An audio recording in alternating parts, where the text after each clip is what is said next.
Hello, everyone. I'm ZHAO Chuang. Today, let's draw the head of Acrocanthosaurus. As complete fossils of the head of Acrocanthosaurus have been found, we can accurately present it. But while drawing, we need to keep several points in mind. First, pay attention to the relationship between the shape of fossils and the thickness of the skin. Reptiles have thin skin on their snout where there is not much flesh, so we can basically draw a layer of skin along the shape of its bones. But there were a lot of muscles at its lower jaw and especially at the back of its lower jaw, so we need to draw this part plump. Second, its crest. When it was alive, its crest looked bigger than the bone, because there were some keratinous bones. We need to note the brushwork for the contour line, which can be drawn as thick as possible. But for the inner lines, we can draw them slightly thinner, to distinguish the contour and the details. Third, the texture on the surface. We need to distinguish the texture of its hard crest, and that of its skin below. We can draw more small auxiliary lines to make its skin look softer. Now let's begin to draw the head of Acrocanthosaurus. The head of Acrocanthosaurus accounted for a small percentage of the whole body, therefore, let's draw a small head. Its head was distinctive. After it closed its mouth, the front end was very thin, and its lower jaw looked like a spoon. After it closed its mouth, its face looked very long. Let's start by drawing its mouth. Its premaxilla was short and its maxilla curved downward like this. There was a drop here.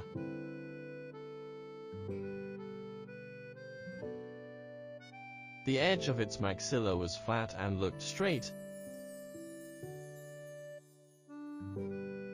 Unlike many other dinosaurs having it tilted upward, let's draw its jugal bones which slanted downward.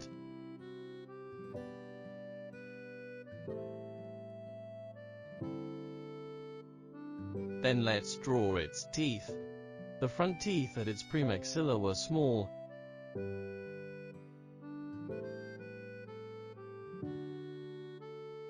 And there were 3 very big teeth at its maxilla.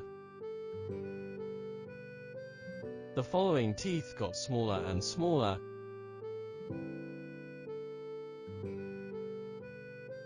And they stopped at the position that connected with its jugal bones.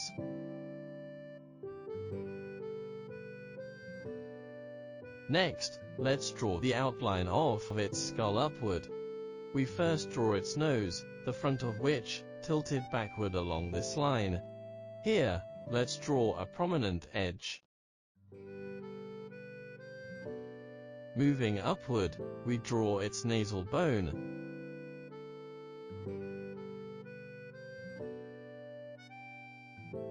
Which was wrapped by a layer of keratin. Above its nasal bone, there was a low keratin. Near its eyes, there was prominent lacrimal horn, which was blunt and ear-shaped.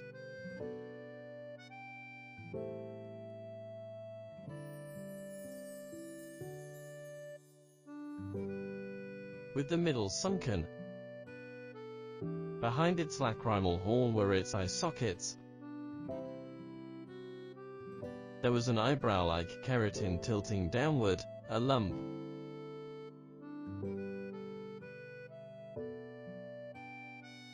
Behind it, there might be a series of big scales to protect its eyes. It had very small eyes in the center of the sockets.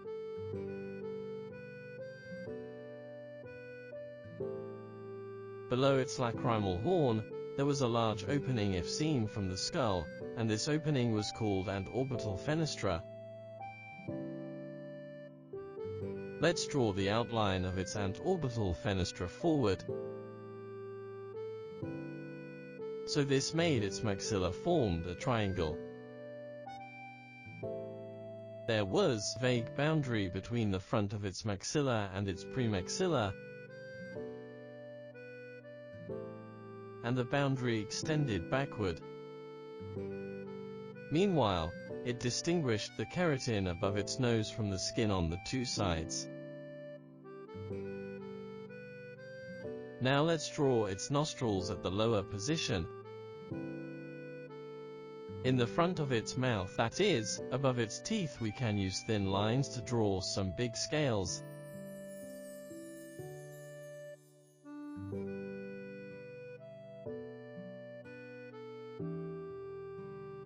The bones behind its eyes tilted downward. Behind its eyes, there was a temporal fenestra filled with muscles. We can draw some muscles behind its jugal bones.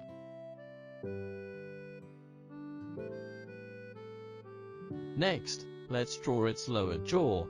The front part of its lower jaw was very narrow, but from the middle, it suddenly became wide. As there were a lot of masseter muscles behind its lower jaw bone, its cheeks became full.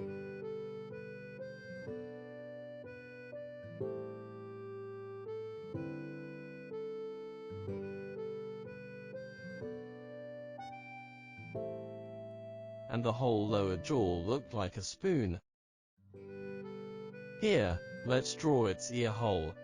This position at the top of its head was the starting point of its neck. Below its lower jaw was its throat.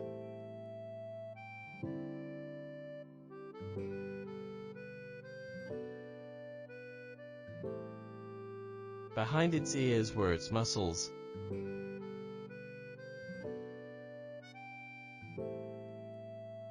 We can draw some soft skin here.